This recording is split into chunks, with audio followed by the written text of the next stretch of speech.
তোমার বিদ্যা তোমার উপকার করে না, তোমার বিদ্যা তোমার উপকার করে না, তোমার বিদ্যা তোমার উপকার করে না।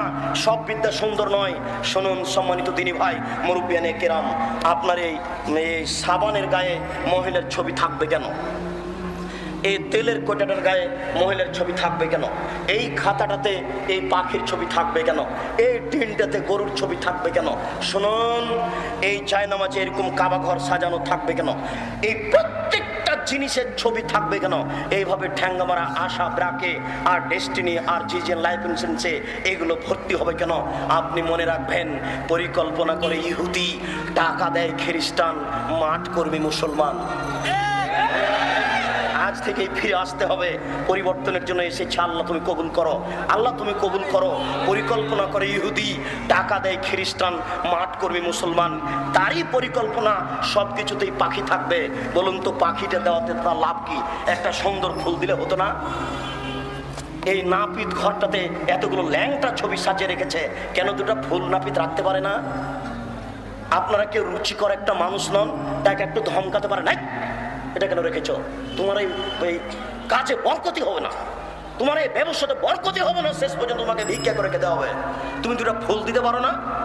সুন্দর নিদর্শন দিতে পারো না? দার্জিলিং এর ছবি দিতে পারো না? চিটাগাংয়ের পাহাড়ের ছবি দিতে পারো না? তুমি এটা দিয়েছো কেন? আপনারা রুচিসম্মত মানুষ, জ্ঞানীগুণী মানুষ, আপনি মূল্যায়ন করুন। শুনুন, সব বিদ্যা সমান নয়। বক্তব্য গুটিয়ে নিয়ে এসে আজকের আলোচনায় শেষের দিকে এতটুক যে আল্লাহর নবী বলছেন যে এশার পরে কথা বলে যারা, তারা ঘৃণিত। এশার নামাজের পরে আল্লাহ রাসূল কথাকে ঘৃণা করতেন, এশার নামাজের পূর্বে ঘুমানোকে ঘৃণা করতেন, এশার নামাজের পূর্বে ঘুমানোকে ঘৃণা করতেন, এশার নামাজের পরে কথা বলাকে ঘৃণা করতেন। তবে তিনি আয়েশা রাদিয়াল্লাহু তাআলা আনহার সাথে কথা বলতেন, তবে তিনি উমর রাদিয়াল্লাহু তাআলা আনহুর সাথে কথা বলতেন। শুনুন, আপনারা স্বামী স্ত্রী প্রয়োজনীয় কথা এসার পরে বলেন, আপনার ছেলে মেয়ে এসার পরে পড়ুক, কিন্তু রাত 10টাতে আপনার ছেলে হোটেল থেকে আসবে, আপনি বাপ, তাকে কিছুই বলবেন না। আপনি মা, বাচ্চা আড্ডা পিঠে আসবে রাত 12টার সময় বাজার থেকে, আর আপনি বলবেন আব্বু তোমার জন্য ভাত সাজিয়ে রেখেছি খাও। এই মা পরিবারকে কবর দিয়েছে, এই পিতা পরিবারকে কবর দিয়েছে। এই পরিবার কোনোদিন সুন্দর হতে পারে না। এই পিতাকে বলতে হবে, এই ছেলে শোনো, আমি তোমার পিতা বলছি, এরপরে যদি আমি তোমাকে এসার সালাতের পরে বাড়ির ভিতরে প্রবেশ করতে দেখি, তোমার চামড়া তুলে দেবো, আমি পিতা বলছি। তাহলে পরিবার কন্ট্রোল হবে। দেশের সরকার লাগবে না, আপনি সরকার।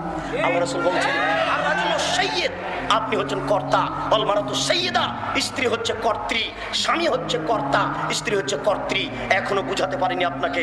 নিজের যা কাজ করে যে তাকে বলে কর্মী, অপরের কাজ দেখে যে তাকে বলে কর্তা। নিজের কাজ করে যে তাকে বলে কর্মী, অপরের কাজ দেখে যে তাকে বলে কর্তা।